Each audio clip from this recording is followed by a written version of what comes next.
क्या होगा अगर मैं आपसे कहूं कि आज 60,000 रुपए के अंदर मिलने वाले कुछ स्मार्टफोन कई मामलों में 1 लाख रुपए वाले फ्लैगशिप फोनों को भी कड़ी टक्कर दे रहे हैं।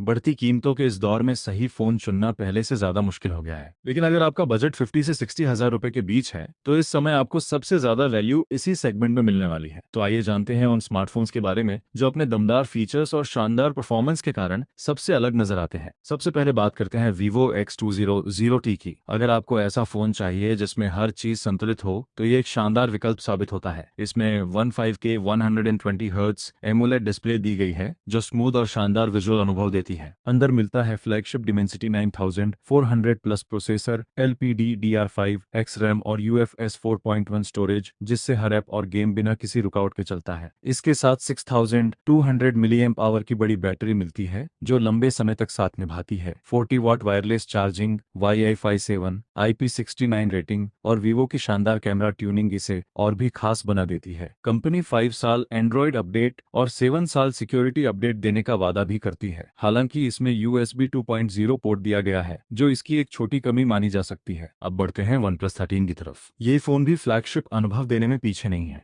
इसमें Snapdragon 8 elite processor, LPDDR5 XRAM और UFS 4.1 स्टोरेज मिलता है। हैसलब्लैड के साथ तैयार किया गया ट्रिपल कैमरा सिस्टम शानदार तस्वीरें लेने में सक्षम है। फोन में 6000 मिलीएम्प आवर की सिलिकॉन कार्बन बैटरी दी गई है जो फास्ट वायर्ड और वायरलेस चार्जिंग दोनों को सपोर्ट करती है। IP69 रेटिंग और प्रीमियम डिजाइन इसे और आकर्षक बनाते हैं। ऑक्सीजन OS 16 का अनुभव काफी स्मूथ है। हालांकि अब कंपनी पहले की तुलना में कम एंड्रॉयड अपडेट दे रही है, लेकिन रोजमर्रा के इस्तेमाल में इसका सॉफ्टवेयर अभी भी बेहतरीन माना जाता है। अब कहानी में आता है मोटोरोला सिग्नेचर। अगर आपको शानदार हार्डवेयर पसंद है तो ये फोन आपका ध्यान जरूर खींचेगा। इसमें 6.8 इंच का 165 हर्ट्ज डिस्प्ले है जो बेहद स्मूथ अनुभव देता है। साथ में Snapdragon 8 Gen 5 processor, UFS 4.1 storage और LPDDR5 XRAM मिलती है। लेकिन इसकी सबसे बड़ी ताकत इसका कैमरा माना जाता है। सही ट्यूनिंग की वजह से ये इस प्राइस रेंज के सबसे अच्छे कैमरा फोनों में गिना जा सकता है। 5200 milliamp our battery, 90 watt wired charging, 50 watt wireless charging, IP68 rating और USB 3.2 Gen 2 पोर्ट इसे और मजबूत बनाते हैं। कंपनी 7 साल तक अपडेट देने का वादा करती है। हालांकि सॉफ्टवेयर में कभी कभी छोटे मोटे बग देखने को मिल सकते हैं। अब बारी है Xiaomi 170 की, जिसने शानदार वापसी की है।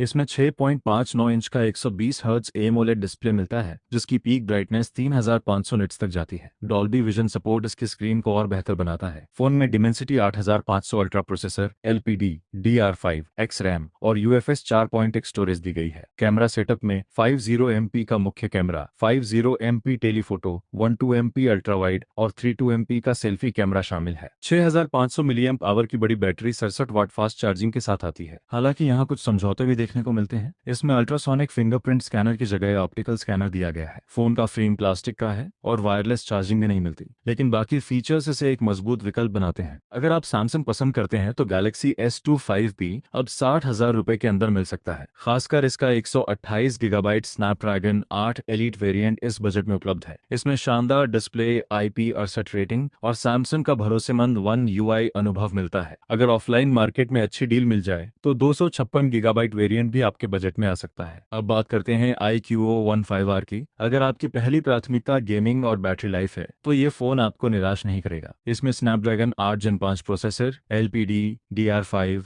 X अल्ट्रा रैम और 56 गीगाबाइट UFS 4.1 स्टोरेज दी गई है। लेकिन इसकी सबसे बड़ी खासियत है इसकी 7600 मिलीएम्प आवर की विशाल बैटरी जो इस पूरी सूची में सबसे बड़ी है। लंबे समय तक गेमिंग, वीडियो या भारी इस्तेमाल के बाद भी आसानी से टिक जाती है। हालांकि अगर कैमरा भी आपके लिए उतना ही महत्वपूर्ण है तो Vivo X20 ज्यादा संतुलित विकल्प साबित होता है। अगर आप ऑफलाइन मार्केट में खरीदारी करते हैं तो कभी कभी Vivo X300, Oppo Find X9 और Find X9s जैसे फ्लैगशिप मॉडल या आकर्षक कीमतों पर मिल सकते हैं। हालांकि ऐसी डील हर जगह उपलब्ध नहीं होती, इसलिए खरीदने से पहले अच्छी तरह जांच करना जरूरी है। और अगर आपका मन आईफोन खरीदने का है तो iPhone 16 लगभग 65,000 रुपए के आसपास मिल सकता है। लेकिन नया iPhone 17 एक बड़ा अपग्रेड जरूर है जिसकी कीमत करीब 72 से 73,000 रुपए तक पहुंच जाती है। इसलिए अगर आपका बजट 60,000 रुपए तक सीमित है तो एंड्रॉइड की दुनिया इस समय कहीं ज्यादा वैल्यू ऑफर करती है। तो अगर आज आपको 60,000 रुपए के अंदर सिर्फ एक स्मार्टफोन चुनना हो तो आपकी पहली पसंद कौन सी होगी? Vivo, OnePlus,